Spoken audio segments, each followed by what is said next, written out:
Welcome into Who the F*** is Frank? My name is Steve Johnston, the current toy expert on History's Pawn Stars, owner of One of Us Comics in Henderson. To my left, Mr. Johnny Jimenez, the Toy Shack original toy expert on History's Pawn Stars and the owner of the Arts District location of One of Us Comics. To my right, Mr. Brett Lawson, student of the game, game day huddle, and just an all-out almanac of useless knowledge.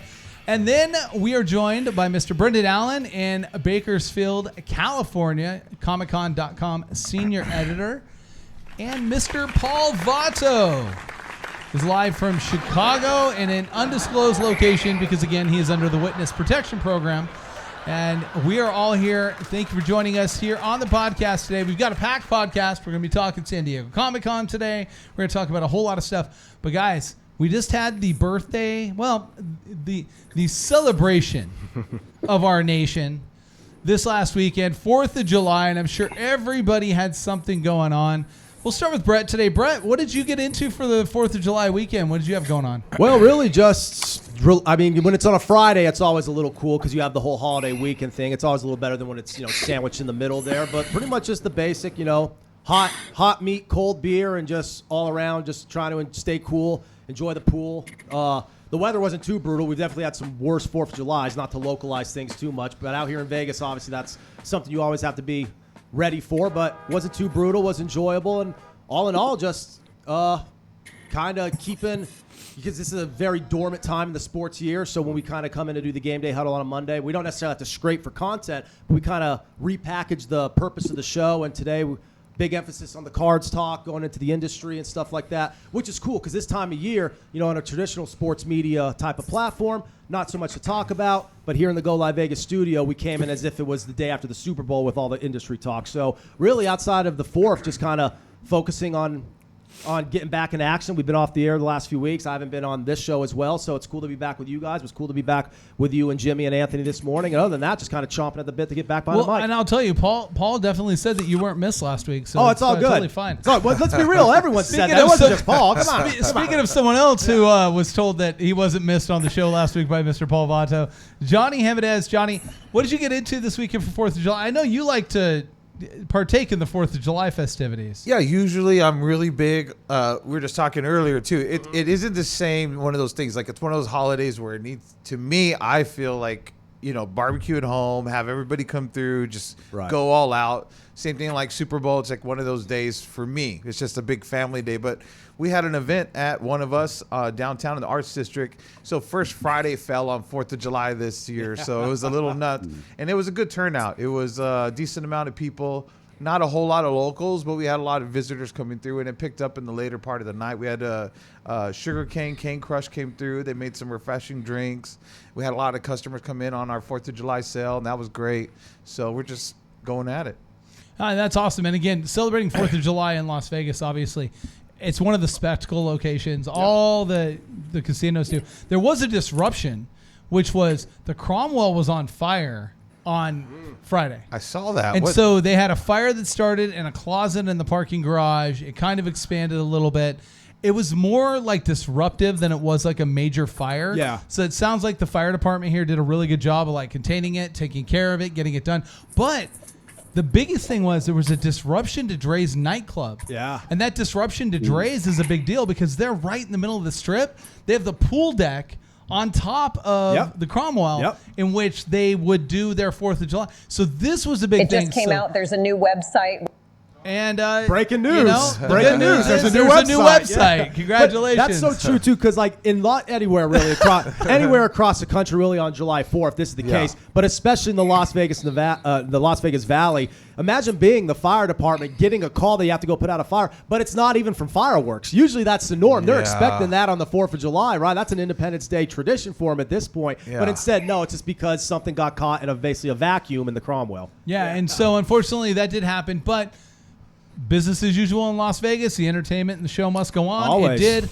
And Las Vegas did it up again. They did it really big. And with the Sphere being involved, it's a very, very cool concept. Now, I was not in Vegas this weekend. I know these two guys also weren't in Vegas.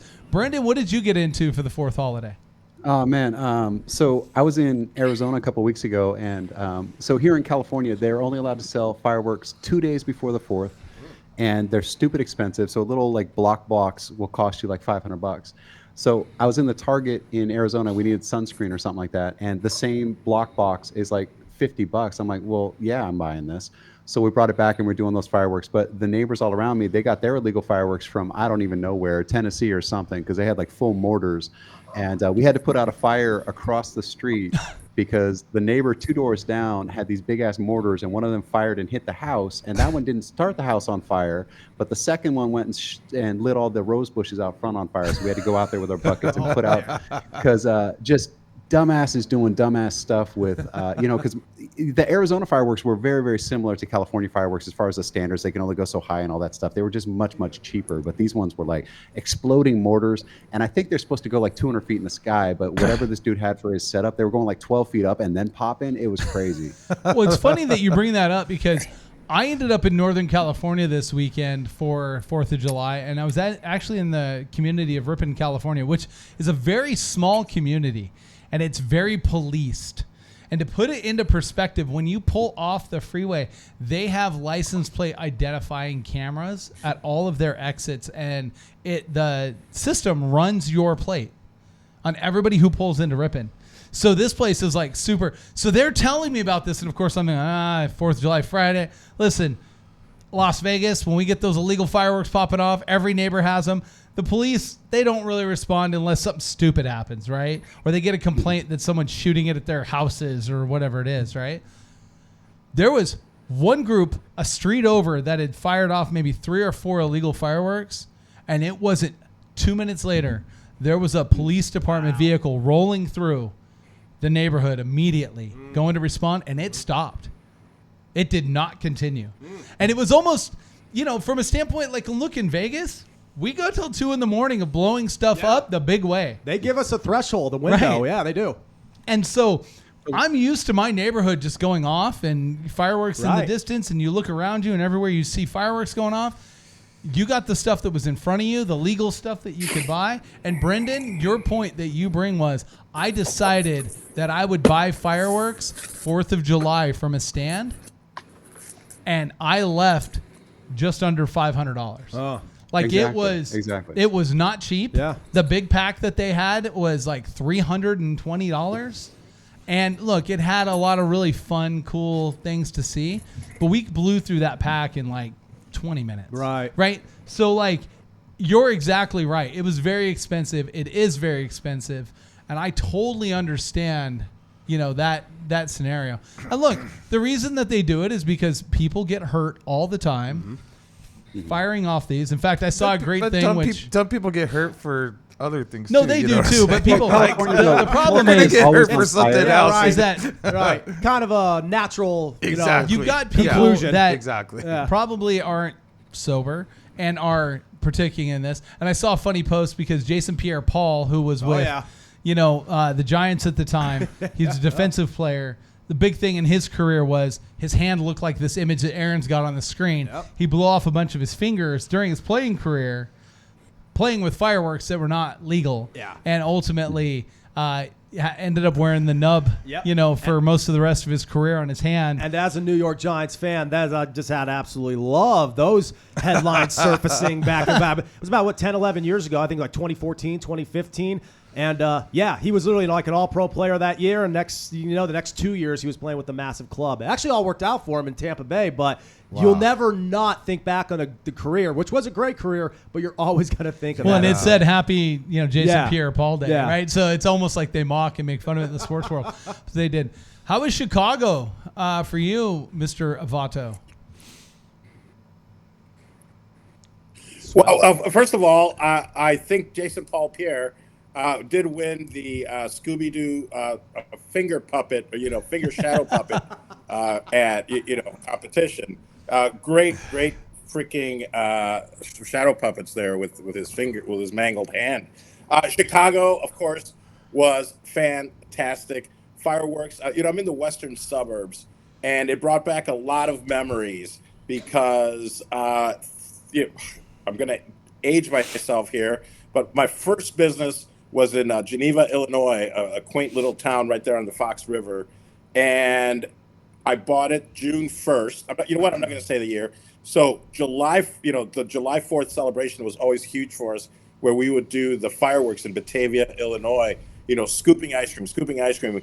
And it was a long day, but it was definitely worth it. So it brought back a lot of memories. It was great to be here in the western suburbs, but Chicago and its suburbs, no matter where you look, you will see fireworks either coming from the north. If your little city or hamlet or village is not doing fireworks, rest assured, you just have to kind of look around and you'll see them. Sometimes you can find strategic points where you'll see 3 or 4 different little towns or villages doing their own fireworks. So it's always very exciting. I spent the day, the 4th of July, playing tournament poker at the VFW, which was fantastic, a lot of fun. It was for charity for the VFW, and in West Chicago, or as we used to call it, West Chicano. But I don't know. I looked around, didn't see a lot of Chicanos going on. I don't know if we're all in hiding or what's going on. And I also suspect that Brendan's little firework adventure probably included no Latinos, because you know how much Latinos hate fireworks, huh? No, it's crazy. Well,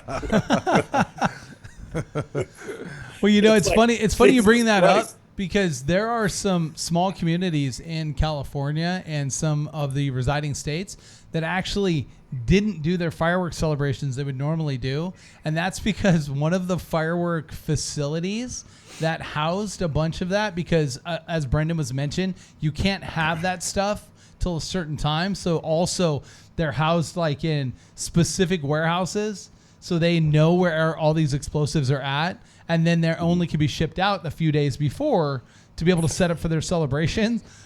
One of the factories went on fire and blew up, and a bunch of communities lost their fireworks shows because they were being stored there. Yeah. So it's unfortunate that happened. It's kind of funny, but it's not funny because, again, you had an entire structure got destroyed, business disrupted, and then you had these communities that unfortunately had to cancel events, which is never fun. And I'm sure that affected the cities and whatnot. But famously,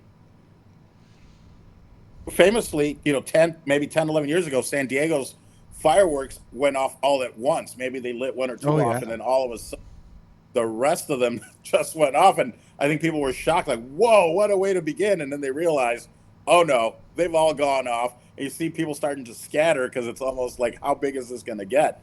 But Well, it's like it's an electronic timing system now, and they all fired at once because the relay wasn't working right. So they just had this massive explosion and destroyed all of the like little buildings, and vehicles and stuff were there because it's not supposed to, like, the heat was intense, the energy was intense. It was like a bomb going off. Oh, I wish I would have seen that. That sounds awesome. nothing like the chaos coordinator over here saying, hey, it sounds like where I need to be. Let's throw a wrench. Wow. Hey, Paul, it's your 30 seconds right now, Paul, for you to do your selfless promotion. Why don't you tell us what you got going on over there? Thank you.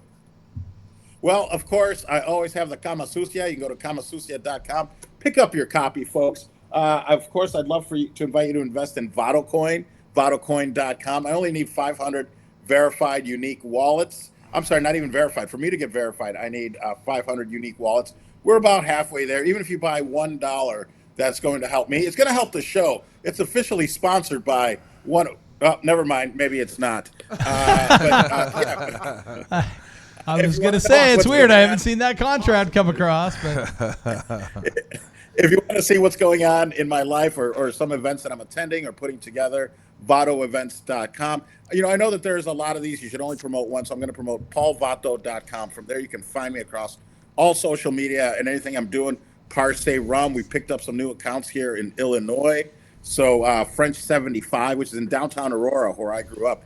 A wonderful, wonderful cocktail restaurant, very fancy. I didn't even know such a thing existed in Aurora, Illinois. So it's really, the western suburbs are really being built up, especially downtown areas of like Aurora, Elgin, places you wouldn't venture before. So it's becoming great places to hang out. The Second City was out here performing. I got to hang out with some of the Second City people, so that was nice. I've also been just working on growing my hair so that my first joke about looking like Kim Jong-un works.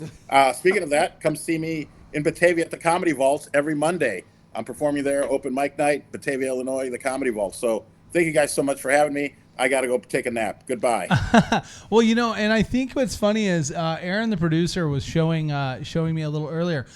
Paul went and got new headshots, which is great because he's got all this promotional stuff he's doing, right? So he got brand new headshots, and Aaron was able to get a copy of one. So well done, Paul. It's definitely coming along, and you're doing a great job there, buddy.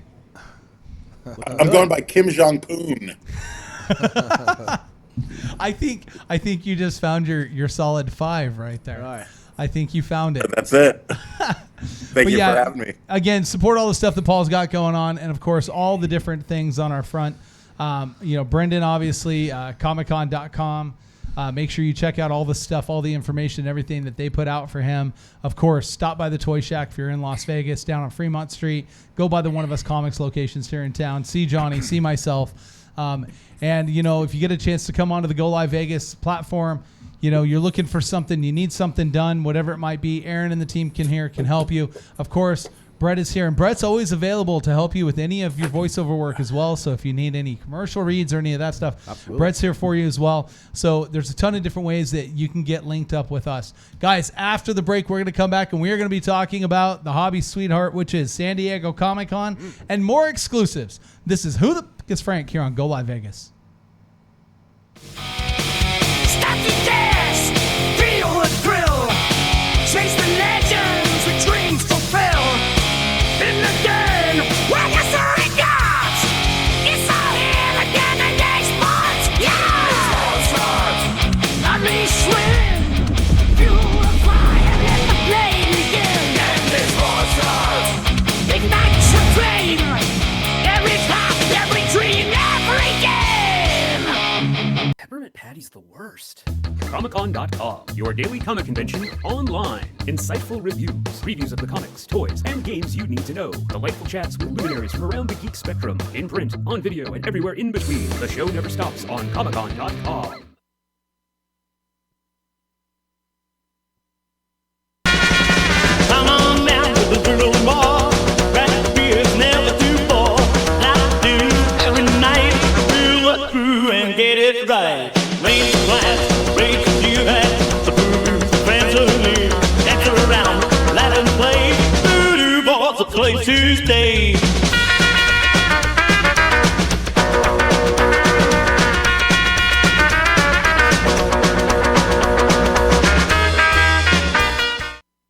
Vegas Studios, a unique multi-camera social media virtual content creators paradise. We offer high-end services using live streaming and film production for your personal or corporate, commercial or event and campaign needs. Pre-record or live stream to your audience on multiple social media platforms simultaneously. Fun and interactive with social media comments, phone lines, live remotes, audio Foley sounds, and Snapchat filters. Be creative, get recognized, and make money. We help you by providing an all in-house production team. Visit our website at GoLive.Vegas. Welcome back, and we've got a full blacked out screen for Paul Vato, which is right on brand because that means Paul is busy with Uber Eats right now. Not sponsored, by the way, but who does provide sponsorship of the podcast is our friends over at the Voodoo Brewery in the Arts District, right down from One of Us Comics down there in the Arts District. They've got events and entertainment nightly for you guys. Make sure you guys stop by and check them out. And, they've got a great schedule and great ownership, man. Let's talk about how great the ownership is over there. Always willing to do stuff, gets involved with the community, and has a ton of different things going on. So make sure you stop by, see our friends at Voodoo Brewery, and get yourself something to quench your thirst. It's been mighty, mighty hot here in Las Vegas and continues to be, as we'll be in the hundreds today as well, and have continued to be. But last week was on fire, and I'll tell you, me going to NorCal, though, what a change. Oh, I bet. Because when I got up there, it was 72 degrees with a breeze. It was cold. Yeah. I wore a sweatshirt the whole weekend. Oh, hell no. Well, all of us are like taking every layer of clothing we can off. Yeah, and I was like, well, but no, I had a good time, and that was great to do. Mm-hmm. Guys, every year this time we talk about it. We decided we're going to kind of break up some of these San Diego Comic-Con exclusive offerings over a few shows. We talked about a couple last week. And we did get into those when we got into, I believe, the DeLorean and the Jaws dioramas that are being released by Mattel for Hot Wheels, which are really cool, and some other stuff that is coming up down the line there. But this week, we're going to get into a few things. And one of them, and I'm really excited about this because I have not been able to talk about this since my visit with this company, which was they do a thing which is kind of like its own toy fair out in California, and a lot of the toy manufacturers' warehouses are out there, and they all kind of collectively have picked a week to invite people out to see what's coming up on that next releases and calendar. And like, I remember going into MGA, and MGA actually zipped our phones up, and we couldn't actually have our phones accessible to us. They locked them, right? And they had to unlock the bags for us to be able to get our phones out and everything. But to be able to see some of the cool stuff that's coming down, of course, a lot of this stuff we were under, a embargo or an NDA that we couldn't actually discuss it. But now some of this stuff is leaked out. Some of the information is out. And Jada Toys. Jada is known in the diecast world, really known for like their movie cars, right? They're known for like Fast and the Furious. They've got a really great line called Pink Slips, which is like their high-end diecast version, like really detailed, like they really spend a lot of time. And the team at Jada is really great. What a lot of people don't realize is over the last few years, Jada's been acquiring licenses to create action figures, which they have been doing some of. Right, and they've made some action figures, and they've got some lines coming up. Now, there's some stuff that's not announced that I cannot wait to really discuss with you guys and to share, but this one leaked out, and I thought it was great. That is, Jada has had the license for Street Fighter, and they are doing another release on Street Fighter. But they really went all out this time. Their new toy manager, who will be on the show with us at some point, probably after San Diego Comic-Con, to discuss all of these different things, they have really jumped into the fan interest world. And they started listening to the fans and started looking at what the fans wanted. And the fans wanted better articulation, more like prop pieces to be able to like showcase the characters and kind of what they do. And especially when you think about these video games, when you think about Street Fighter, when you think about Mortal Kombat, when you think about those type of versus games. Yeah. It's all about the finishing moves, right? Oh, always. It's all about how you defeat a character or whatever it is. Well, they put out some great stuff. They didn't showcase everything, but we can talk about what they showed. And what they've shown is a couple of characters that aren't the number ones, but they're by far very, very important characters to the franchise. And the first one is duh-hal-sim. Mm-hmm. And what they've done with duh-hal-sim is they've really showing that they're giving you more articulation, because there's a lot of poses that you can't do with some of these figures. Johnny, you know this, that some of those figures, you want to be able to put them in really high-end poses or really cool finishing moves, and you can't do it, right? No, not at all. Especially with Street Fighter and all those Mortal Kombat and all those dope games. They're just certain iconic moves, images. That, you could never recreate with a regular figure. Well, with duh-hal-sim, one of them is when he blows his fire, right? Yeah. So we've got this great image that Aaron can show us right now of this actual figure that is being showcased at San Diego Comic-Con. So now you have duh-hal-sim's actually able to fully bend his arms in that fashion. He's able to hold the balance of the pose, which is very important. Yeah. If you notice, it looks like they made his necklace loose goods. A lot of times in the past, those are molded to the character. Right. And there are alternate heads to this figure, but you see that the fire burst actually is a lot more realistic to what the video game was, and that it's got its own flight stands, which I thought was really key. That was something that they talked to me about making more accessible flight stands and have them be used in multitude of different poses and things. And then the articulation, right? So go ahead and pull up that next slide, Aaron. The articulation. Look at the ability to make it look as though he's holding his head and punching the figure at the same time. And now, obviously, these are going to be the alternate versions, right? You've got the Super Street Fighters or the version 2s, and that's where you're seeing here. And again, alternate heads, alternate hands, ultimate arms, and appendages. And check this out. This next one, this will blow your mind. One of the things that we know about Street Fighter and duh-hal-sim in particular is the fact that he can hit you at a distance. Yes. So one of your alternate arms that's sick. Is the actual stretched arms. And to be able to see that. And then there's even more articulation or stretches And check it out. They also made it where he can extend his kicks and his legs. Wow. So you're going to be able to really pose these well. And then how cool is it in this image how they put him into the sliding pose? Yeah. Which is one of the ways to beat that, right? Where you would slide underneath him and kick him while his leg is up. Yeah. So to be able to actually put the articulation in place to get the figure to hold this type of pose, they are listening to the fans. And that's what I love is that action figure is almost just like a blanket term. There are so many figures you cannot do jack shit with. This is an action figure. Exactly. That's what's so cool. And then on top of it, they have where you have another fire option and to finish your move. Yeah. If you burn your character with the Dhalsim, he goes into this charred version and they didn't hold back.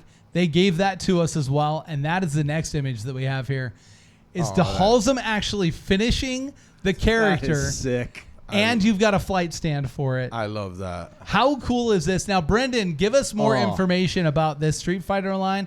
Now, this is only one of the 2 characters we're going to cover today, but this one was amazing. Brendan, tell us more about this. Well, sure. So this is the second of 3. They're going to come out with a third one that they haven't announced yet, but they have M.A.S.K and they have Dhalsim is how that's pronounced. Dhalsim. I've said duh-hal-sim forever. I'll never change it. Yeah, I don't But, know. I mean, you could be wrong forever, but it's Stand on the Dhalsim. hill, baby.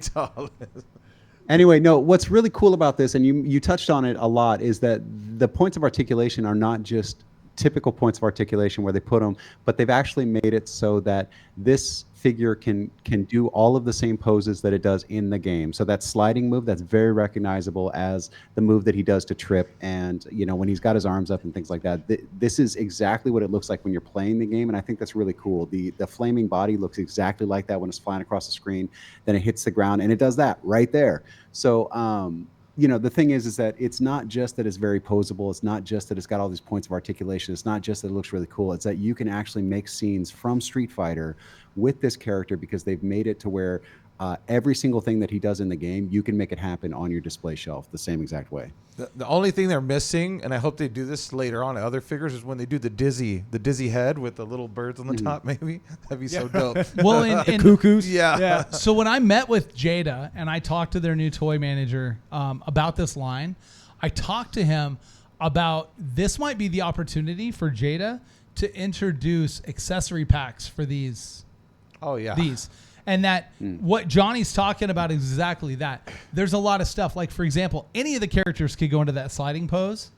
But if you actually made it to where you had a slide-in piece that went underneath them to look like the dust is kicking up and sliding, you could do stuff like that. You could make accessory packs for different guys. You could maybe even make, torso changes for their outfits or different facial expressions. Do one for Guile, do one for Ryu, whoever it is, right? And make it to where you can do this. But this articulation that they're doing, this is by far the best on these. And Johnny will tell you, in the toy world, the Street Fighter figures, especially when Soda had the license and those Soda figures, they're some of the better selling action figures that whenever you get them in, they sell for a lot of money and they don't stay around long, do they?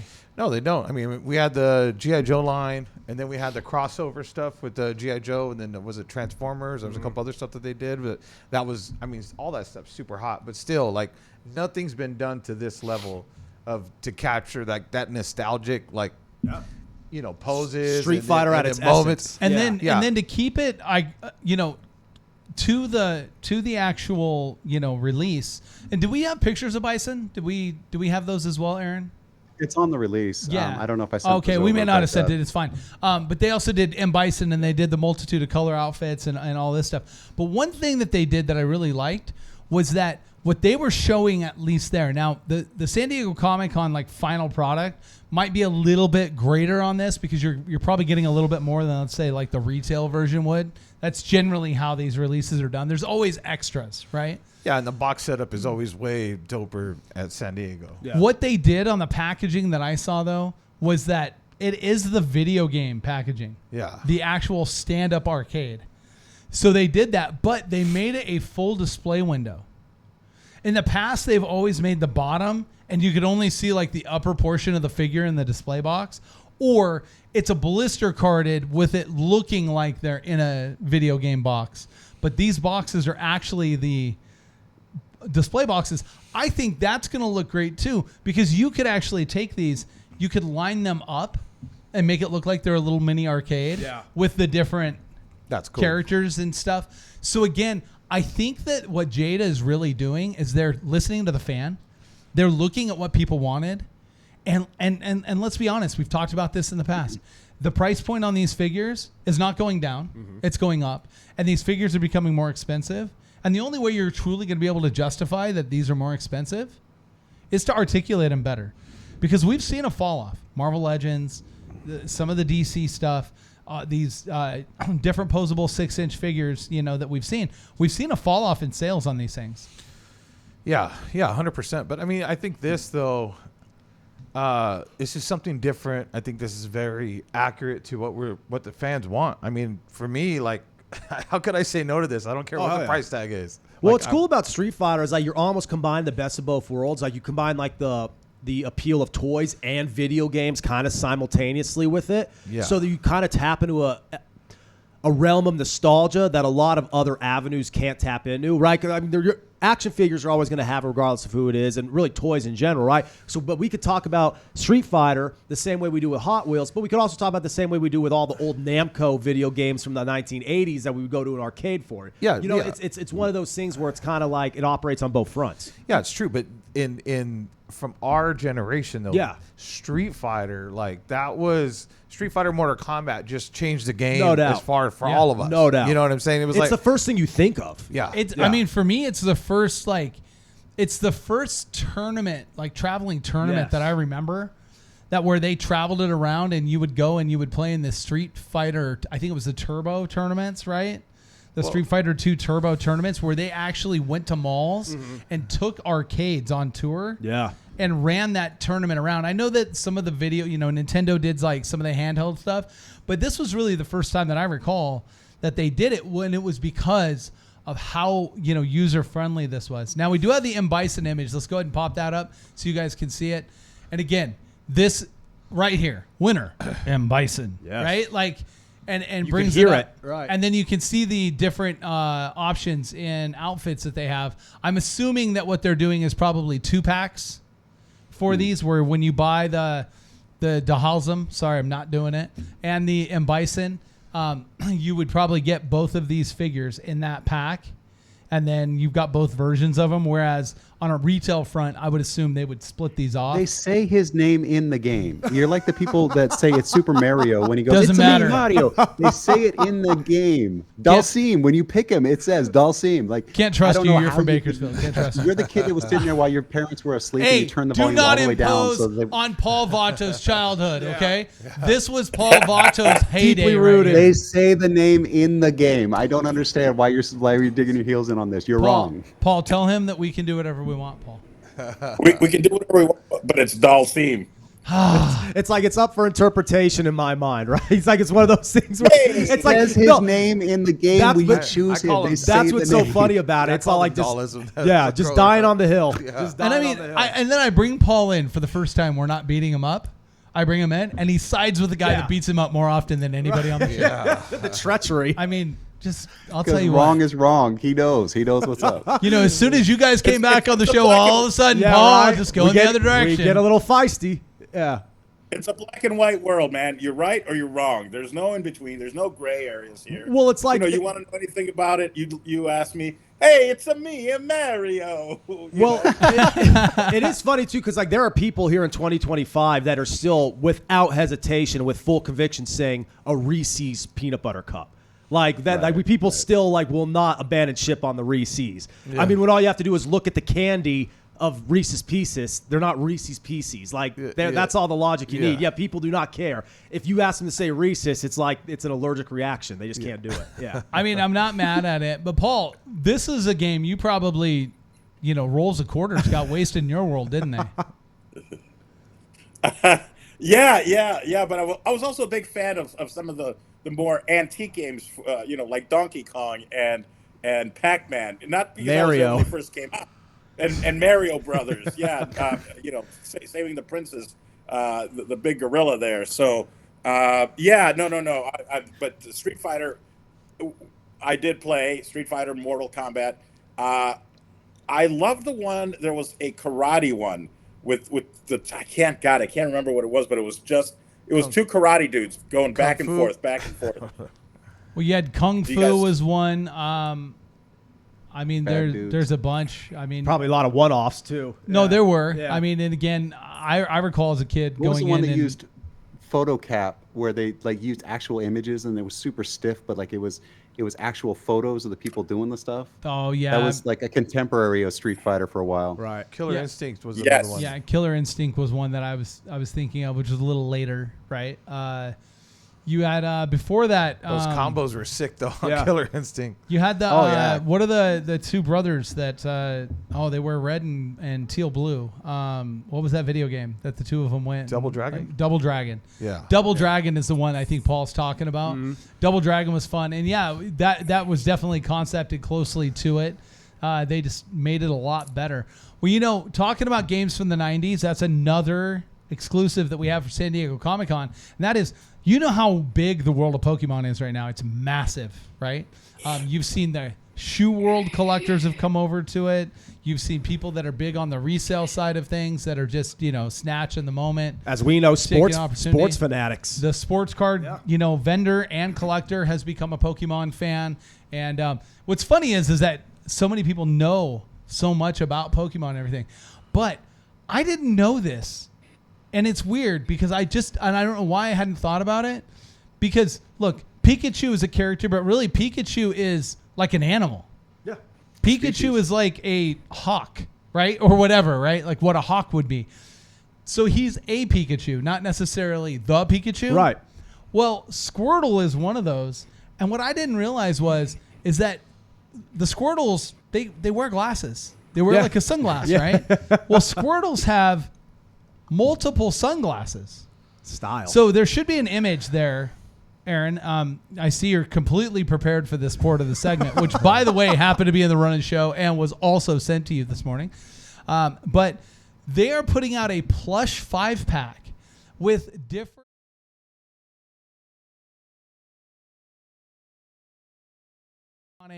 first Squirtle that we see with a different eye style, right? So you've got those.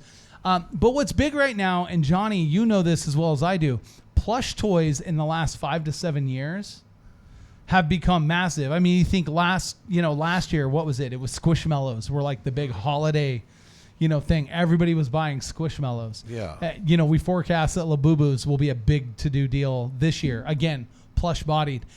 And the Pokemon plush has done very, very well. I mean, how well does Pokemon plush sell for you?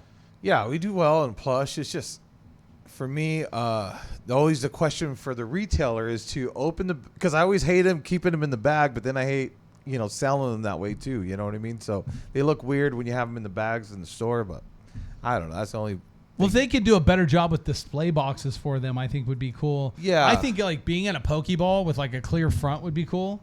You know, the ball's open, Right. the Pokemon's sitting in there, and then like a clear front. Yeah, Again, that would be smart. and by the way, if you're watching this, we do accept royalties. But no, really, what I think is cool about this is that the plush movement has become big. That this is one of the bigger talked about exclusives coming out of San Diego Comic-Con this year. Is that it's a serious? plush toy. What? And usually when it's the big talked about stuff, it's something that's like iconic that's going to be released with a regular version. Right. And then there's, this high end, I think of like Devastator from Hasbro when they did, we're going to release a Devastator that's going to be this massive giant, 2.5 foot tall robot. But we're going to release a San Diego Comic-Con version of it that they did. And then it had chrome instead of a purple, chess piece. Yeah. It was purple chrome, and they had chrome painted on it, and it was a definitely different piece. And that's kind of been how they've done these exclusives for some time.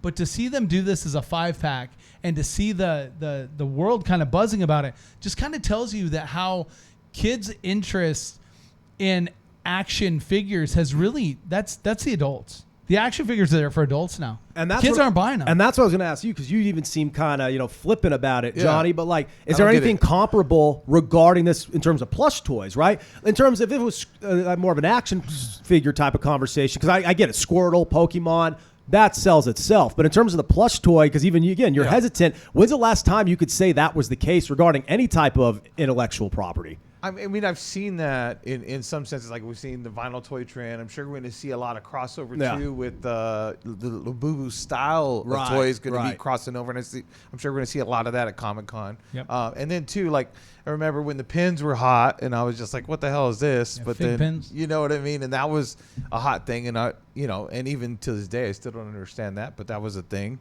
for a moment. But yeah, I'm a diehard. Like, I like the figures. I like the other, bigger and better stuff of, the older nostalgic stuff I get more excited about. What's cool about this is that it is from a manufacturer that, they're a big manufacturer, but they're not the biggest in the toy industry by far. Yeah. You've got multiple businesses that are much bigger. This is actually going to be distributed and produced by Jazzwares.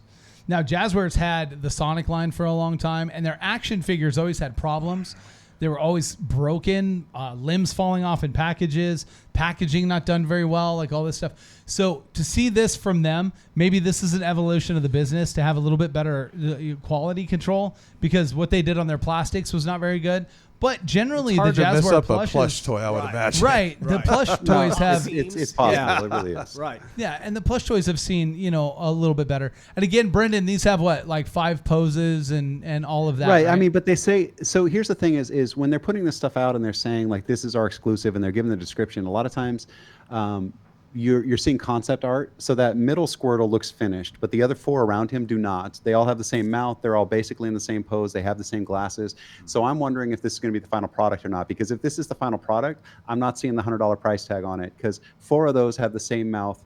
4 of those have very, very similar arm poses. Like I see the one's got the arm up instead of down or whatever, but those other 4 don't seem different enough to me to be called 4 different, because they're saying, what does it say? Each plush has a unique pose and comes boxed together in squad goals packaging.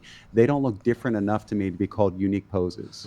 I'm with you on that. The other thing too, what I wish they did, if they maybe take it up a notch with the plush stuff, not so much the articulation, but even the wire bodies. Remember where you could pose some of the old stuff where you could like move them around or do something, or maybe change the expressions, but Velcro on the palms. Yeah. That, you know what I'm saying? You can like, can they be holding something? Right. There should be a little more thought for an exclusive versus it has different sunglasses. Yeah, no, for sure, and I agree with you there. But again, Pokemon, massive. Jazzwares hitting a home run. They're going to have an exclusive. You'll be able to pick this up at their booth at San Diego Comic-Con. You'll be able to do that. Now, this next line that we talking about, this is something, loyal subjects. We had a conversation when this got announced. We were real excited about it, and that is that the M.A.S.K line is now going to be showcased at San Diego Comic-Con this year. So you're going to be able to see all of the offerings. Now, I already know right now, if you go to Big Bad Toy Store, you can actually pre-order the vehicles that are in the Wave 1 release, and you can pre-order them as a pack. So I'd highly suggest, if you want this line, go out and do the pre-order. I think it's like $300 and something, whatever it is. And it's giving you, I think it's 5 or 6 vehicles. One of those vehicles includes the Rhino, which is this image here that Aaron has pulled up, but he's not paying attention to. That's exciting. He got it halfway through. He did good. Yep. So far Aaron's being on brand today. Progress. He's doing, perfect there. You can't switch it up too much, because then we're going to be wondering what the hell's going on. What we didn't get before, though, was we didn't know how the product was going to be packaged. And I know Johnny and I had a discussion about this on the side of talking about how were they going to do this? What were they going to do? Now, there are some distinct differences that I see here. One is it doesn't look like the front, and we're ready for that here now. Aaron's now early. Go ahead and pull that other one back, Aaron, just because you might as well, ruin the box art is coming that way. But we're talking about the front of this. If you notice, it doesn't look like they used like chrome all throughout, although they pitched and marketed that like this was going to be chromium all throughout and everything was going to be chrome, and they were going to have it be very like the original vehicles. But I'm noticing that on the front bumper, it looks like the sides almost look like they have a secondary piece behind it that looks like it's not finished in the chrome.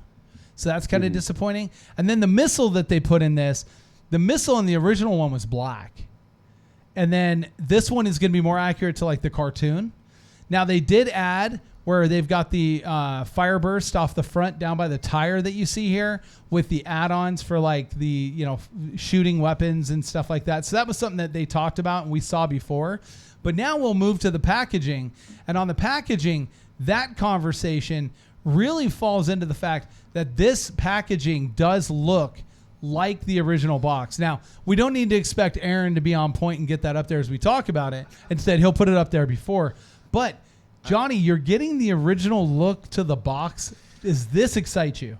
It does, but I wish I had I hope they do it to where there's maybe a window that pops up from that. Maybe keep the nostalgic of the box, but maybe open that window, and then you can see what the heck's inside and not have to open it. You know, I think it'd be cool for a lot of guys that, you know, there's a lot of guys who don't touch their stuff. Yeah. You know what I mean? You can still enjoy it, see the window, and still keep it in the box. Well, and so when I collect stuff like this, I'm one of those guys that I generally will buy 2 of everything. Because I want one to open and display, one to have in the box, and that in the box one is displayed. Mm-hmm. So it's that one and the open one, and then the other box gets put away, right? I like this. I do think that display window would be kind of cool. I actually thought that what I would have really liked to have seen here is that this external piece was a sleeve to these boxes, and the sleeve would slide off. That'd be cool. So that way you could set the sleeve on top of the box with the displayed vehicle below it. Yeah. That's how I would have liked to seen it. But I think what they're trying to do here is go back and make it look like the original. One thing I do notice is that they use their color set for the logo on the back at the bottom there, if you notice, where the Loyal Subjects logo is, to look like the Hasbro logo, which is nice. funny because M.A.S.K never distributed through the Hasbro brand. It only distributed through Kenner. And now if you look at the front of the box, you'll notice that it has the Kenner logo down in the bottom right, keeping that original look. That's cool. What's unique about this over the one that you're going to order direct, the Rhino that you're going to get, is that this is the only way as of right now how you're going to get Scott, Tracker, and T-Bob. Whereas they were originally carded on a blister card and you would get them. So if you look in the top right of the front of the box, you can see that this one shows that indicated inside is Scott, Tracker, and T-Bob. I hope there's a significant repaint from the other one. I assume they'll release this at some point, but it's not in wave 1 that you'll be able to get that figure independently. I would hope they would do a blister carded version that would be out there and be available. But here is what they actually produced for the Scott, Tracker, and T-Bob. I just gave that delay because that was to indicate to Aaron to go ahead and fire it off. These are the same scale as the original, right? Or are they going to be a little larger? So they're all scaled to the same size. Although I did read a thing that some of the vehicles are slightly different in size because the original versions were almost a little small. Yeah.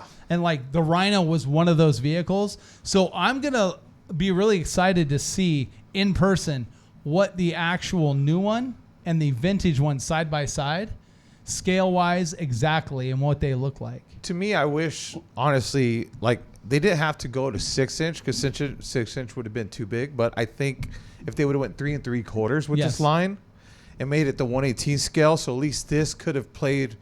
Like if you're a G.I. Joe collector, you could have had this line side by side with your whole setup, and it didn't look out of scale, in my opinion.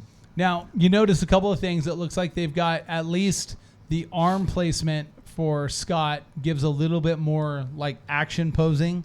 Although, again, it doesn't look like they articulated much of it. It looks like you probably are looking at a 5-point articulated figure. 5 points means the legs move, the arms move, the head swivels left and right. T-Bob, I think, looks really cool. I think they did a really nice job on the likeness of T-Bob. The T-Bob we got before was just kind of like, it looked like a little trash can with arms, right? They obviously did a much better job of cutting in the contours on him, making his mouth more recognizable. Looks a lot more cartoon accurate, so I do like that. Again, I hope that Loyal Subjects ends up taking this figure set and carding it and making it available at retail as well. And then maybe what they might do is just do like a palette change to the colors, maybe make, things a little lighter blues or, whatever it might be, or maybe even put Scott Tracker in another, outfit than you might have worn on the show that, a version or a color version that you wouldn't have gotten.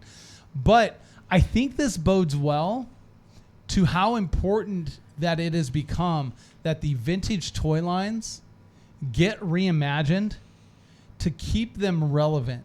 Because since this has been announced, the vintage M.A.S.K line is up about 30 to 35% from where it was prior to the announcement of them going to actually move forward with this. So from that standpoint, I think this is a home run because it brings people from the hobby that maybe have kind of stepped aside for a little while. Yeah. And I think a lot of people don't realize this is coming out. No, it's going to be, I mean, to the diehard guys, yeah, they're very aware. We're starting to get the phone calls. Hey, do you have this? Do you have that? And then, so the buzz is out there for sure. But yeah, I think it's going to be a big deal. And that has to be difficult because unlike other things in the toy space where you could rely on stuff within that same source material, whether it be TV show, comic book, movie, there's more reminders out there about that existing. Not a whole lot in terms of media related to M.A.S.K in the last few decades, right? So like you just said, unless you're a diehard, this may not be on your radar. And if you did want at one point like them and now you know this is kind of coming back to the forefront, you could get excited simply because who knows the last time you've heard or seen anything related to M.A.S.K. Yeah, it's true. Well, and this was done, M.A.S.K was done where it was kind of a hybrid between G.I. Joe, Star Wars, 100%. And Transformers, right? You had a little bit of everything kind of indicated in it. You had a little futuristic aspect that kind of led into some of the Star Wars stuff. You had the G.I. Joe aspect where you had, the figures were more, militant groups and the technology of a Transformers, right? And then the cars obviously doing some stuff. Now, Paul, when you see vintage stuff like this kind of get reimagined, but done in a fashion to where it looks like the original, this generally works pretty well across the board because it kind of like introduces people, but then also at the same time brings that old guard back. Does something like this really kind of like move the needle for you as a casual fan of, a cartoon like this? Or is this something that you look at and you're like, oh my gosh, I remember this, I'd have to have it? Yeah, I mean, yes, I feel like I'm saying yes to everything because, I'm finally living the fantasy that I had as a 12, 13, 14-year-old boy, which was, man, I want that. I wish I could just go out and buy it. Well, you got to choose. No, we're going to buy you, once again, Big Jim and the Wolf Pack. I didn't get G.I. Joe. I didn't get the, but we didn't go without. I'm not going to say that at all, and my parents worked hard. My father worked hard, 2 8-hour jobs, et cetera, et cetera. So we couldn't just go out there and buy everything. Now, if I want it, I can go buy it. And you know what? I can stay up as late as I want playing with it and playing with video games. And I don't have to go to bed. And, so, yeah, it does speak to me. And this is what I love about your business and the joy that you guys must have owning toy stores where you're surrounded by the things that maybe you couldn't have as a kid, but now you can. They've made it so it's accessible to somebody like me. That if I wanted to, I could just go out there and buy it. And I'll probably buy 2 of them, one to keep and one to play with or display. Yep. So it does speak to me. And I think it speaks to a lot of people because it really makes you reminisce about when you were a kid. And maybe some kids were able to have everything, and that's great. But are those toys still around? Probably not. They got thrown out. They got sold. They got given away. So now you can go and start your collection, and you're not paying an arm and a leg. It's affordable. So yeah, it does. Sorry, I went on a little rant there, but it does speak to me in a very positive way, man. I love it. No, and that's good because from the casual fan observation seat, you're speaking from that person's seat. So it's great to hear that and to see that it does. Now, Brendan, when you see a company do lines like this and put this out, the one knock that I always give them is when this San Diego Comic-Con exclusive, the only difference between this and the regular release that they're going to put out is just adding this figure to it. It doesn't have a lot of extra being added to it. Do you think that bodes well long term for an item like this, when you've seen this? Or do you think that they should be really trying to dress this up to really make it more of a showcase piece coming out? And I know with, seeing all the different exclusives across the board and how comic books get released at San Diego Comic-Con too, that there will be exclusive covers and versions, but they always kind of like scale those up to be a bigger deal. In the toy world, I don't know. This is kind of what we get. How do you feel about that? How they don't dress it up that much? Well, I appreciate that. There are some companies. We were talking about the Mattel setup last week, where they were doing these dioramas and things. When they do the presentation differently, to make it very, very obvious that this is that special edition, because there are going to be some folks, I'm sure, that are going to go and grab the regular one on pre-order, and then they're going to make a fake hollow foil for San Diego Comic-Con and slap it on there and try and get the premium price for it. But it's always exciting to see, those different colorways, or the different presentation, or different exclusives. Might have a different weapon or something thrown in there, and those things that are truly exclusive to the event, I feel like are more special to the person who's displaying it, who really loves that line, who really loves M.A.S.K or whatever. It'd be great to see something done, but it really does look like they're doing pre-order for this exact same thing on their website that opened on July 1st. So you can actually buy this right now, and that the one that's going to be on the floor is just going to be the same exact thing, the same exact packaging with like a little hologram sticker or something on it from San Diego. And that's not as exciting. I do like that they're making them, and that people that are at San Diego can pick those up. But to call this one an exclusive when you can buy it, I can go right now on their website and buy it, that doesn't feel exclusive to me. Yeah, and I think that's the problem that you have, Johnny, is that they're not doing enough to differentiate this item as really exclusive to San Diego Comic-Con. Yeah, because that was the draw. A lot of these figures, it would be just a drop, like the Roddy Piper G.I. Joe. Like, there was like these figures that you only got at San Diego, and it was not released at a later date, or it's not released, just with a different, tag or same repaint, different packaging, like. That to me is a little discouraging as a collector. I think the one that really ticked me off was when they did Hasbro did Reflector, right, which was the camera, and they made it to where you could buy the 3 individual versions to build it at retail, and then they made the one at San Diego Comic-Con where it was just came all together. It was the same thing, like it wasn't different. Whereas, like I mentioned, the Devastator, at least they did some paint differences, so there was like this elevated version of Devastator that was so much better. That was nicer. The box art also was, done, in that fashion. Whereas something like this, the only difference on this is going to be that little corner where Scott, Tracker, and T-Bob are. Mm-hmm. And a sticker. And the sticker. That's what you're going to get. And if you order it direct from Hasbro, or from Loyal Subjects, you're probably going to get a version. If you order this exclusive one with T-Bob and Scott Tracker on it, you're going to get the version that doesn't have the San Diego Comic-Con sticker, and then people will have that version that the San Diego Comic-Con sticker is. To me, neither of those, I think the collector has realized that sticker isn't as important as it was, because we've seen the fall off in the world of Funko, right? Exactly. Who really in a lot of different lines. And then too, but like at least do a repaint on the vehicle, and at least those figures, if they come at a later date, there's a complete different repaint of them or something different. But to say, okay, you get them this way, but you can buy them later and have the same thing. It's kind of, it sucks for the collector that's going all this way, waiting 2, 3, 4, sometimes even 12 hours in line to get this piece, and then have the same thing a month later. Well, and for something like this, it could have been as simple as a Spectre Flame paint for the purple instead of a plastic color paint. Yeah, right? yeah, 100%. So that by itself would have done enough with it, but. We will be talking more San Diego Comic-Con exclusives as we lead towards it. San Diego Comic-Con, end of this month, it's coming up around the corner. Great event, and of course, we'll highlight the event once it's over and some of the announcements and some of the exclusive things that happen. And I think too, the other thing too is where they can get away with Comic-Con. They don't always need to be on brand. You know what I'm saying? Like, you could do a complete crazy repaint, like an 80s neon color or a stealth repaint, or put some white walls on the vehicles and do something that's very different and get away with it, versus that's not the cartoon, but hey, that's the era of that vehicle, or do something way off brand. Well, and they could have even stolen the old G.I. Joe concept of pushing it to an exclusive retailer to give like a colorway change, and instead doing it here, and they could have done it, made it look like the Pimp Daddy Destro or something like that. Or the Dreadnought exclusives from Sears or whatever it might have been, and done something like that to kind of like pay homage to, the other lines that they're involved with. But,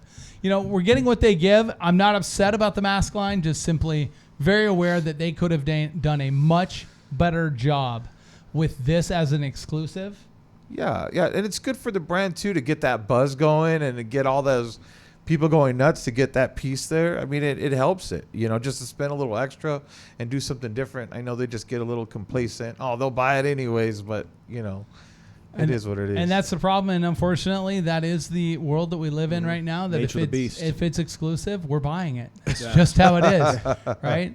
Look at Paul Vato. Every time he pops up a Vato coin, it's exclusive. It's exclusive. No, it is. But when we come back from the break, guys, we are going to be talking about the new comic books of the week. We got a full slate of new comics coming out. And, of course, you can find us on all the places that you stream your platforms, whether it's Spotify or on the One of Us Comics YouTube. GoLiveVegas. Follow on TikTok. Follow on Facebook. And follow them on YouTube as well. And you can get all your content there. Don't miss the shows. But we'll be back here in a minute. This is Hood Up is Frank on GoLiveVegas. Peppermint Patty's the worst. Comicon.com, your daily comic convention online. Insightful reviews, previews of the comics, toys, and games you need to know. Delightful chats with luminaries from around the geek spectrum. In print, on video, and everywhere in between. The show never stops on Comicon.com. Stop the dash! Feel the thrill! Chase the legends with dreams fulfill! In the game, where the story goes! It's all here again and they sports! Yeah! Unleash wind! Fuel the fire and let the flame begin! And they sports! Ignite your flame! Every clock, every dream, every game! Come on down to the drill bar. Craft beer's never too far. Like do every night. Fill the crew and get it right. Raise the glass, raise the you hat. The booze, the fans are near. Dance around, let them play. Voodoo Boys a place to stay.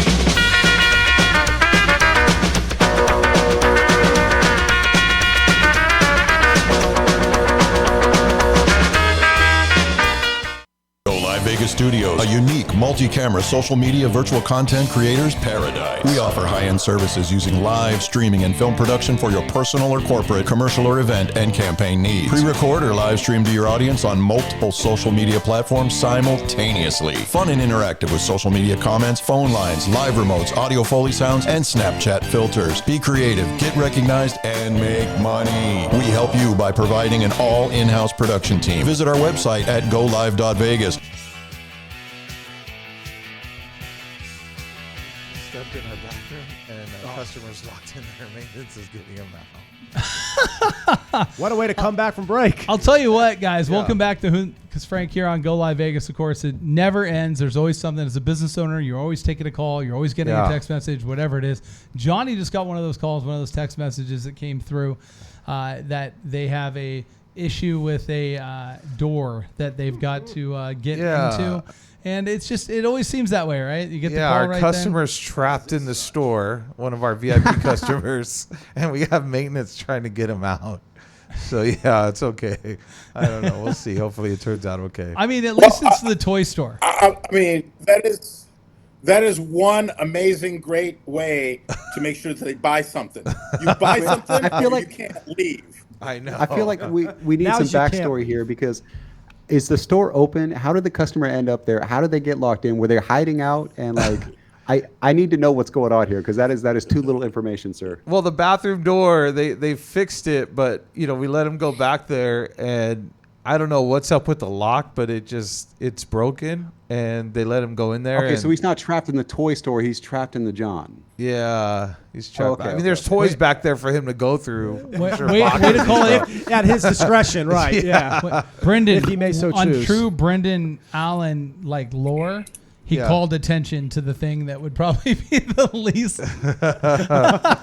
Oh, yeah. And by the way, it happens to be he's locked in the bathroom, not the store. Like, Johnny had the store story perfect. I need the clarity. Yeah, let me clarify. Yeah. Of course he did. Because it sounded like what? Like he was in the store, they didn't notice him, but they locked up. But it's like, that's a Friday night story. That's not a Monday morning story. Well, that is true. Yeah. Maybe he's been in there since, 8 o'clock last night or whatever time they closed. Long 4th of July weekend. That guy's doing it right.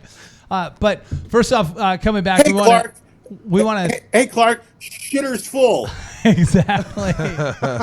Exactly. That guy's having a National Lampoon's Vacation for sure. We want to thank you guys for coming back, joining us here. Third segment brought to you by the Nerd Bar, Nerd located in the Fremont Street, Indianapolis. Second story right upstairs from the bathroom you don't want to visit, Toy Shack.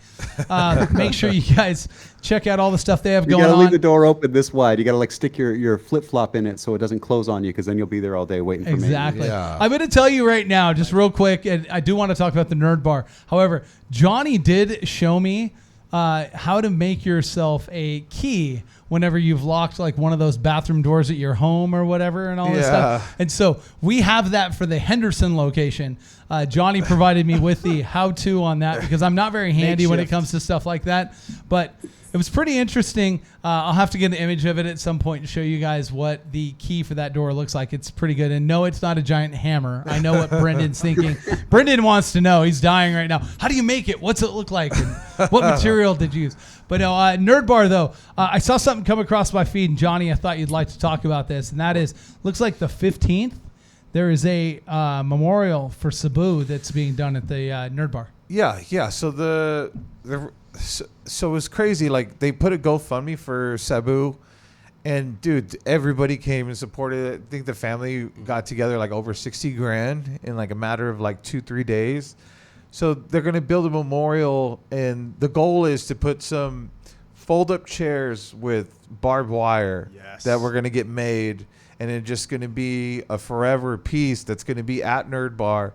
So that will not be ready for this event, but we're just going to have kind of like a memorial celebration day for Sabu coming up on the 15th for people to come out, and, you know, people like RVD and all these other guys who've had so much history with Sabu, and just him being such a legend, you know, in the world of wrestling, but just as a local guy here in Vegas, like just all the stories that we've shared with him over the years, and during COVID and him losing his wife during that time and us getting through that together. And he's been a big part of our lives, even for our grand opening and other events and conventions. He's always been a part of that.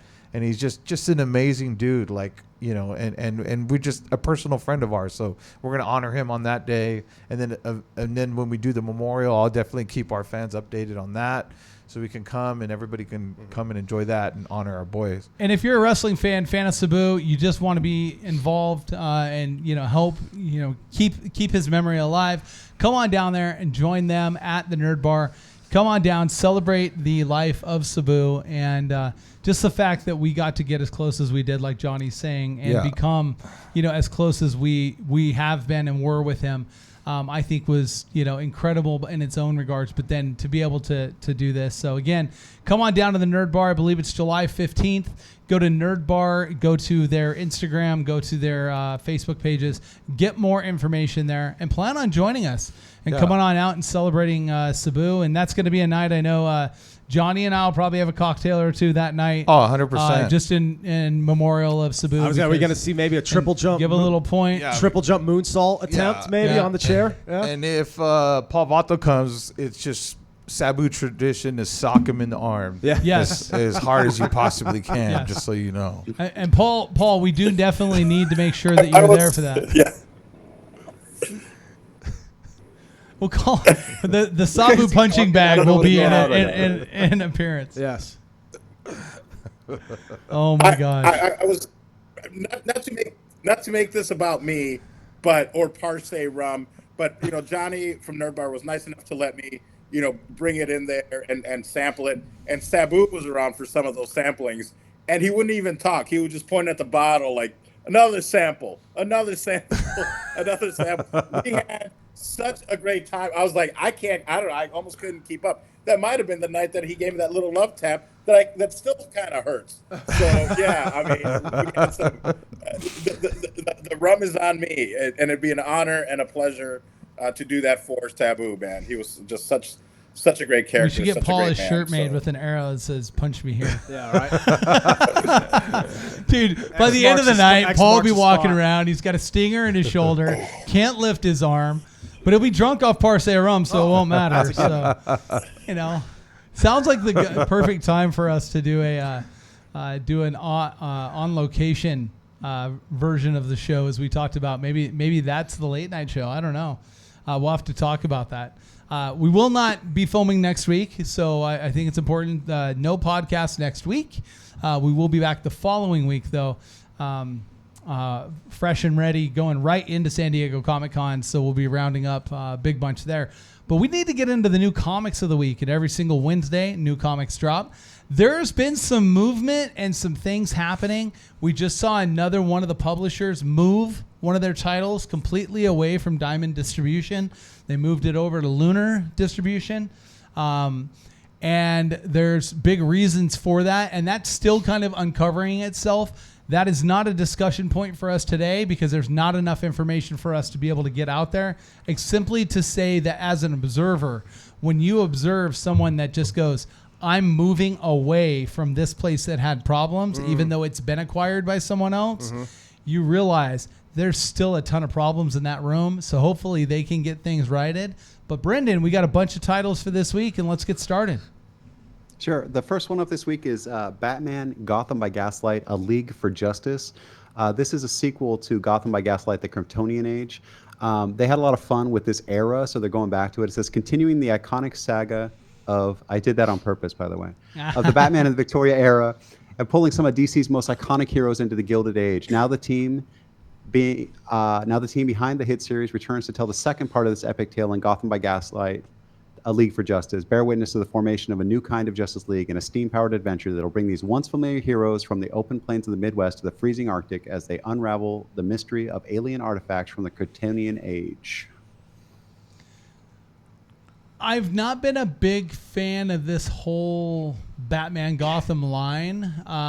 It's kind of met with mixed reviews. It's a cool looking cover, though. I do like, the depth of the cover where you actually are seeing the buildings in the background and really getting like good detail on it. So there was a lot of time spent on this art. And obviously this is part of the Elseworld line that they have. So again, it's another universe. It's, I get that we do this with our superheroes. There's a reason, there's a purpose for it. There's a collector for it. I just don't know if, this line in particular is super exciting to me, but maybe to Johnny, Brett, Paul, you guys might have a different take here. I'm not sure. It's not a big one for me. Yeah, I would say it's kind of average, but, it doesn't do much for me either. Now, there is a variant cover, right, Brendan? Yeah, and this is one of my favorite Batman covers of all time. I'm not super familiar with this line, but just looking at this cover right here, this screams Batman. Yeah. The way that they did the lighting, it looks like it's raining, it looks like it's foggy, but then if you look at it further, you see that those are actual gas lamps or whatever, so it is a period piece. But this is just a gorgeous cover right here. Well, and this was done by Skynwitz, right? Yeah, this is the Sinkowitz variant. Yeah. It's I can never say cover his C. name. And with so many different versions of Batman out there, right, in the consciousness, there are now, as a result, so many versions of Gotham, and there's always this constant debate on the aesthetic of Gotham. Is it right here? Is it right there? Yeah. I'm with Brendan. That right there is Gotham City, and that right there, regardless of period, that is what you want as far as the visual tone of anything regarding Batman. 100%. Yeah, it hits. Great cover, and as we always talk, it's always nice to have great space for autographs and remarks and stuff, and this cover gives it to you. So I think that's great. What's the next one on the radar, Brendan? Next one, they're rebooting the numbering system for Fantastic Four. This is lining up to ride the SEO wave of the upcoming film. Fantastic Four returns with an all-new issue number 1, kicking off a new volume of their adventures through time, space, science, and the human condition. When the Fantastic Four take on Doom, things go well until they suddenly go catastrophically wrong, and they're sent to 4 different eras in Earth's history. So what I love about this is that Marvel's done a really great job that when they have a movie coming out, that they will cross over some of the plot gaps that are in the movie into the comics. And so you'll get like the week before the movie comes out, that release may have some lead up information to maybe even the intro or a portion of it, crossover, whatever it might be. I do love that they do that, so I'm not mad at this. It doesn't necessarily bode well long term, but at the time when it releases, it seems to sell pretty well. Really, these are reader comic books for the reader out there, the person that's going to read all of these, because they want to get all that little intricate details of, well, where was he between this day and this day while he was doing this? And then all of a sudden it's in the comic book or whatever it is. The cover is cool. I like the thing being hidden down there. What's your opinion on this one, Paul? Paul looked like he was sleeping. That's why I asked him. I was mesmerized. I was mesmerized by it. No, I love it now. But why do they go back? I mean, are they literally resetting to number one? But I love it because this is, for me, this is, hey, Fantastic Four, iconic. I love being in on the beginning. But what is there a reason that they're now at one and that's okay? I mean, how does that work? The renumbering, so there's usually a legacy numbering system, and there's a renumbering that happens now and again because everybody loves a number one. So everybody wants to go out and collect number ones because, historically that has proved, to be a pretty, the first issue of this, the first issue of that, those are the ones that people look for. Now, if this turns out to be a total bust down the line and it doesn't really work out, they will completely erase this from canon and just go on with the story that was happening before. But if it does turn out to be a good thing, or it turns out to tie into other things that they're doing, they'll go back and they'll be like, number 4 is coming out, but this is legacy number 576 or whatever. It's kind of weird. It's a money thing most of the time, but this is also the way that this series is set up. It sounds like it's kind of an anthology thing because the first story in this one is Ben Grimm going back to fight a dinosaur. It says they all go to different periods of time. So this could be an isolated event that's just happening to coincide with the film release, or this could be something that ties into the larger canon later, and they'll be able to decide that later by doing the number one now. They get people to buy it, but then they can choose to either ignore it later or tie it into things that are happening later. Which is really a great form of risk management to a degree, because in a way it's a win-win, because the best case scenario, it takes off, it coincides well with the movie's release. There's that Fantastic Four renaissance that everyone's kind of deep down hoping for. Worst case scenario, even if the movie's great and people we're not like the comic, you're covered. If the movie's great and people do like the comic, you're covered. And if both or duds, you're good, because the Fantastic Four, even if it may not ever have the cinematic version we all want, that remains to be seen. We'll find out this month. But no matter what, as a comic book, they're always going to be relevant. It's Marvel's first family. So just like Brendan said, you could easily just press the reset button, and they don't really lose much from it.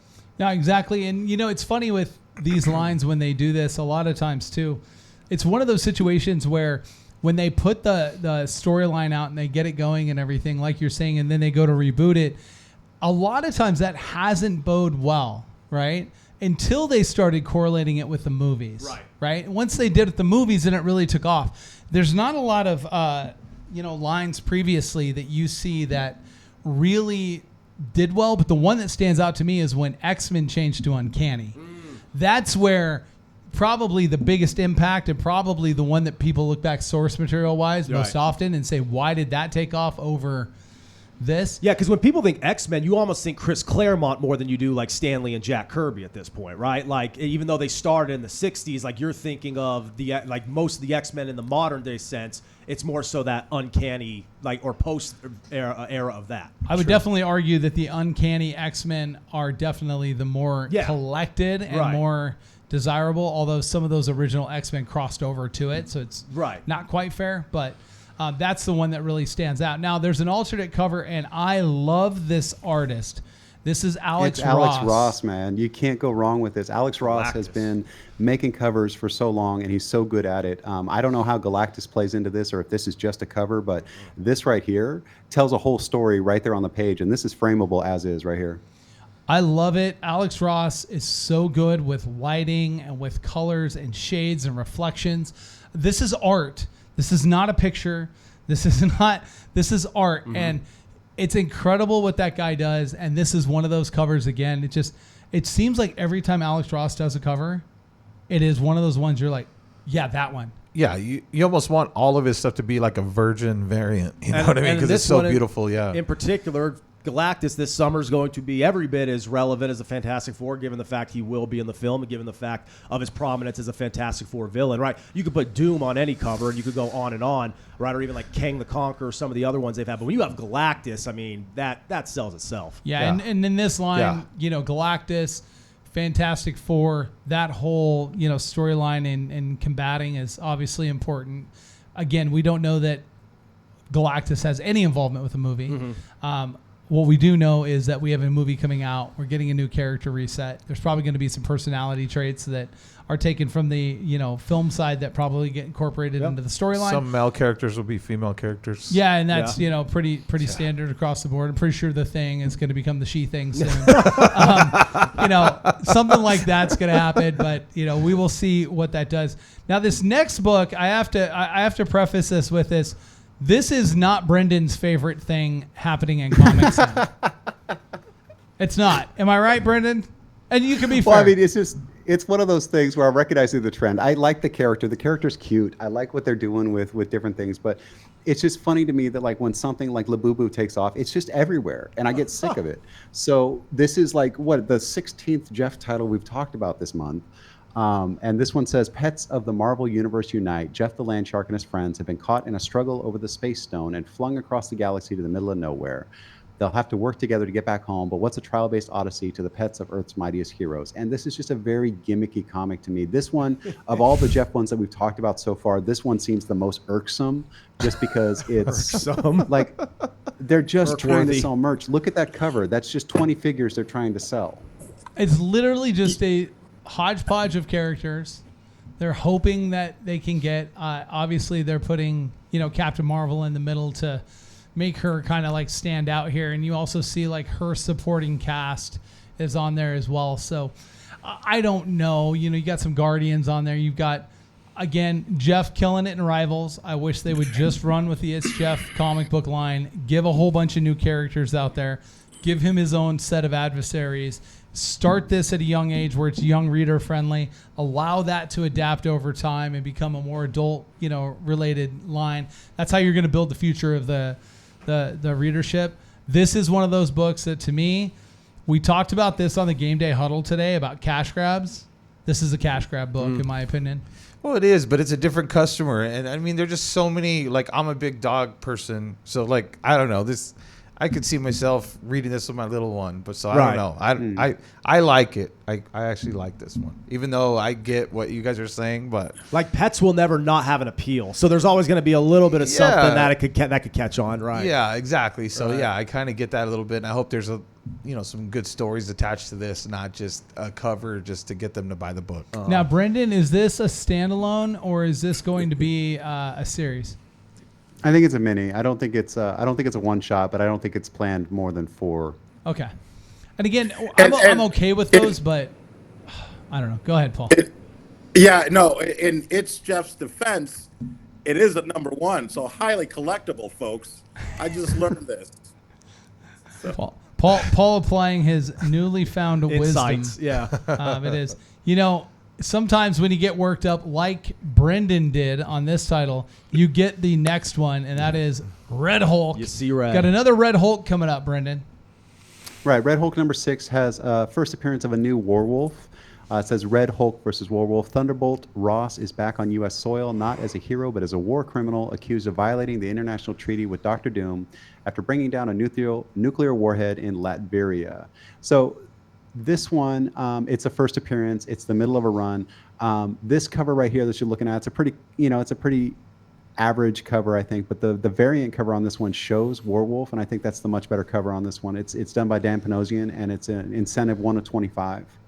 Yeah, and this cover with the wolf on it. Now, the wolf is going to sell this. Now, we've used every cue possible to let Aaron, the producer, know to fire it off, but he's deciding when he wants to do things because, after all, he's running the show. Yeah. And here we are. Aaron, the producer, 100% on point and being on point today. He's Paul Vato for a little bit. He needs his coffee asleep today. I know. He does. And we're doing the Game Day Huddle, too, by the way, right now. You didn't notice. Yeah, I know. I didn't want to bring that up, but I didn't.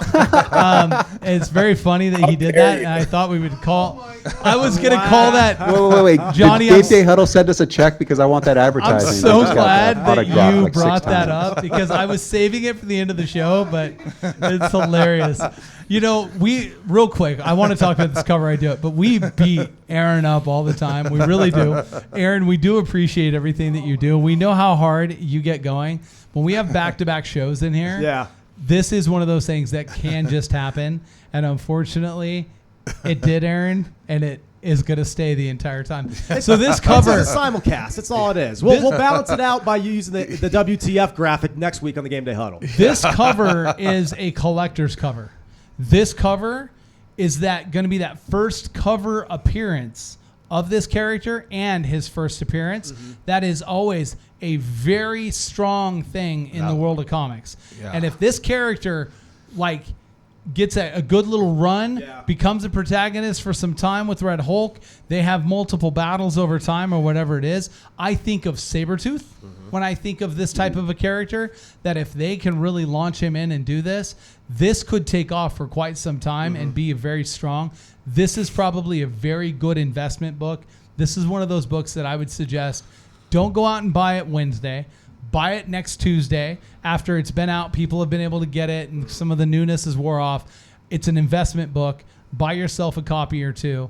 Get it out to a show. Get it slabbed. Put it away. Let it grow and see what it does over the next 5 to 10 years. But this is one of those books I think it's got really good upside potential in it. No, I agree. I love the cover. I love the character already. And I think it makes sense being in the Red Hulk line. So I think it's going to hit. Now, this next one is a pissed off character on every cover. The cover looks almost the same every time. They look awesome. Don't get me wrong. But Legacy of Vader, Kylo Ren on the cover. This is one of those lines that I just would like to see them maybe boat it into more action. Most of the covers so far in Legacy of Vader have been close-ups of Kylo Ren and Kylo Ren itself. It's almost just becoming like the Kylo Ren edition. It's almost like they reached out to all of their artists and like, hey, can everybody do a version of Kylo Ren? Right. We're just going to use it over the next 25 titles that we put out. Well, and that's pretty much what all the variants of this are too, or just, close up of the helmet, close up of him brooding like this, whatever. It's like, we get it. He's a broody teenager with a sword. All right. So anyway, Star Wars Legacy of Vader #6. This one's got a first appearance of it. It's Jedi Grandia. After a brutal takeover of Corellia, Kylo Ren begins a new quest. The young tyrant begins his search for one of the last of the Order 66 surviving Jedi. Who is this mysterious Jedi, and how did she escape the brutal takedown of her people? And in the Star Wars world, it's all about what that Jedi ends up becoming, right? Like the first time that you get introduced to a character in Star Wars isn't always the most impactful. Sometimes it's like what they do down the road, right?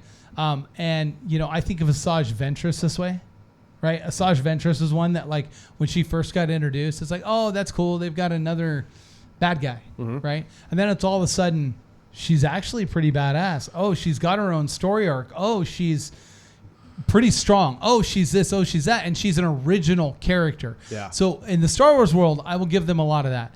It's not us taking Laura Kenny and putting her in a Wolverine suit, and all of a sudden now she's Wolverine and not X-23.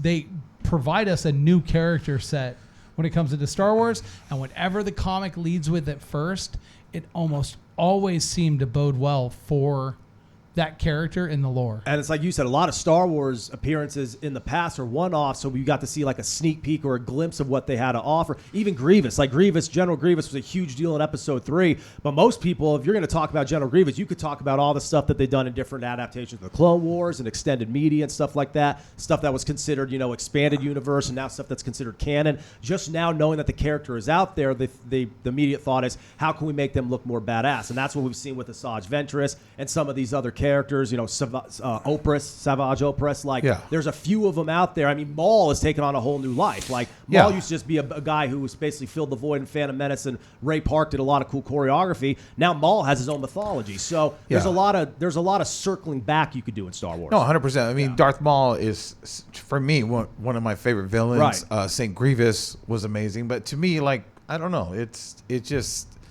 I don't know. I'm not a big fan of Kylo Ren. Is it more of a Kylo Ren thing? Yeah. Because I think a lot of people still have a sour taste in their mouth from the sequel trilogy. But, Star Wars tends to do that, though. They'll introduce these villains, and then, maybe later we'll get this great origin story where retroactive. where you love him, and then he turns into this crazy villain.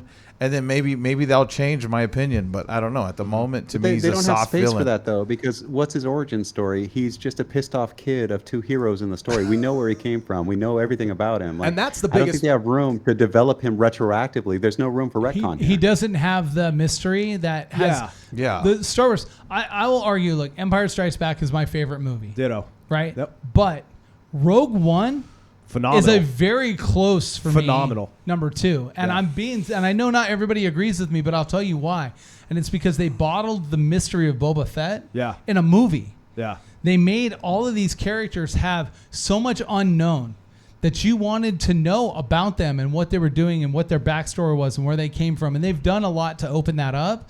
But to me, that's what was the beauty of Star Wars, is that they gave you a character and you got the character and you walked away and you go, wait, where did he come from? Why is he here? How did he get involved? Like, you're asking these questions, which made you as a fan even more interested, right? And a lot of what Kylo Ren's backstory, like Brendan said, it's out there and it's established, yet it's really glossed over. So much of what we see Kylo Ren is on the other side of him basically going bad, right? We see glimpses of it with the flashbacks with Luke and all that, the new Jedi Temple. Yeah, and we know that's a part of it, but really the coolest, I mean, Vader got his own trilogy to see how he turned to the dark side. Kylo Ren got a flashback scene, right? Yeah. So it's a little bit different in terms of the sympathy related to the character, because we never really saw the fall from grace. I guess we know how it technically happened, but we never got to really see it. And now, like Brendan said, you can't really add on to that without changing the canon. The problem is people want to see that gap in between those trilogies kind of portrayed more, whether it be in live action or even the page of the comic, but there's only so much you can do at that point. True. Yeah. Well, true we that. didn't get that Knights of Ren series Right. that they were going to do, Right. which should have been that for him. Like a gap filler. Right. That would have given you all of that, where you would have gotten the Knights of Ren, they come along, and then right at the very end Right. of that 2-3 movies in, there's the introduction of Yeah. Kylo Ren's rise in the Knights of Ren and how he became. Again, look, some of these stuff, it works, some of it doesn't. You know what's funny, though, is that you get some of these comic world and some of this pop culture world where they reach for crossover, right? And every once in a while when they reach for crossover, it seems like it's a really big reach. Then all of a sudden you're like, damn, that works, right? And you're like, man, this next book, this is a book that I say go out and buy, because I think that the reach on this one, I think they're going to hit a home run. And tell us about this one, Brendan. So this is Uncanny X-Men number 17. It's got a first appearance of it, Misery, who's a mutant villain from a horror film. It says horror comes to the Haven House when a brilliant but exploitative Hollywood director makes a surprise hit horror film featuring a serial killing mutant girl. There are protests at theaters around the country and a rise in anti-mutant violence in those same communities. But is it just a movie, or is it something much more insidious? Will a malignant force make the X-team their prey? Will they get out alive, or will it all end in misery? This sounds like the setup to a cheesy 80s horror film, and I am here for it. I love this cover. The downlighting is so like ominous. This looks like a poster you would see for an upcoming film in one of those like, you know, $3 movie places that you used to go to see 6 horror films on a Friday night. No, this is exciting. I think this character has a lot of range on it. I think too, it's like almost like a Harley Quinn crossover to, you know, the X-Men. But I think they need this. This is something really exciting. I think it's going to bring a new group into this. As our producer seizes up on us. Yeah. You okay over there, buddy? Yeah. He's running Camptown Raceway, and apparently he lost. Something seized up.